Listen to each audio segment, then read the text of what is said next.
Thank you, Prime Minister. So it is an enormous pleasure to be here today announcing the recommendation of David Johnston as the next Chief of the Defence Force. David joined the Royal Australian Navy at the age of 16. He has spent his life in the Navy, and there is no more experienced officer in the Australian Defence Force today than David Johnston. As the Vice Chief of the Defence Force, David has been at the very heart of reshaping the Australian Defence Force, both in terms of culture, but also importantly as the Vice Chief of the Defence Force in terms of the platforms and capabilities that we are seeking to acquire. He has been in the engine room of all the work that we have done over the last 2 years.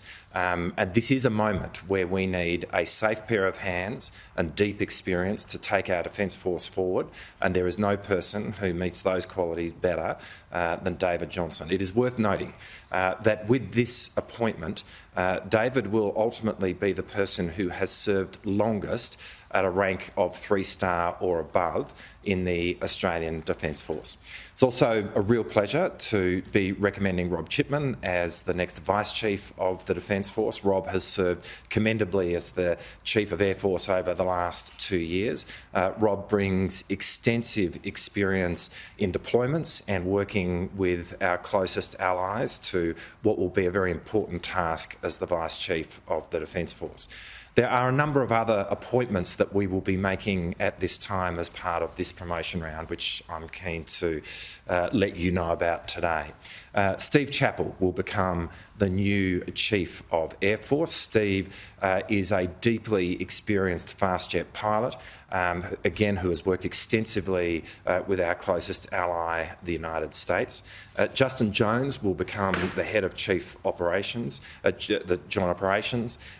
Justin, of course, has recently completed service as the Head of Operations Sovereign Borders, where he has done a commendable role, and as the Chief of Joint Operations will play a really significant role in that way. Susan Coyle will become the next Head of Joint Capability. Susan, again, has had extensive experience in deployments and working in the joint space, and she will play a really important role as the Head of Joint Capability. Today, as a consequence of these announcements, we are saying goodbye to a number of distinguished people who have had huge careers in the Australian Defence Force. Greg Bilton will be finishing as the Head of Joint Operations. Greg has had an extensive career in the Army. John Fruin, of course, who people will remember from his work on COVID-19, leaves us, as does Gavin Reynolds, who has been the Head of Defence Intelligence, and we wish all of them the very best for the future. But of course, the most significant departure, as the Prime Minister mentioned, is General Angus Campbell. Just under 2 years ago, when I came to this role, I sought an extension in Angus's term of 2 years. I know that in asking Angus to serve those additional 2 years, that was a burden more than it was a joy, but he has taken that on because it became really clear to me that in all that we needed to do, having continuity in command was going to be critically important. I have benefited enormously from Angus's wisdom, from his guidance and from his counsel. I am personally deeply grateful to you, Angus, for all the service that you've provided to me over the last 2 years, but the nation is grateful to you in terms of the service that you've provided over a colossal career. And as the Prime Minister said, in the completion of Angus's term, he will be one of the longest-serving Chiefs of Defence Force in our nation's history.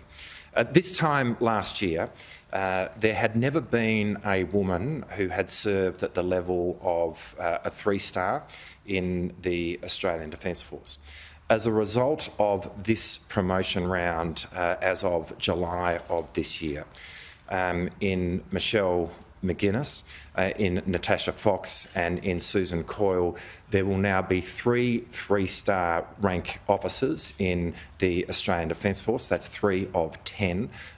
It is a very significant step forward in terms of the participation of women in the senior leadership of the Australian Defence Force. You cannot be what you cannot see, and in this promotion round, indeed, as there have been over the last 12 months, this is a moment of significant note, which we're very pleased to be announcing today as well.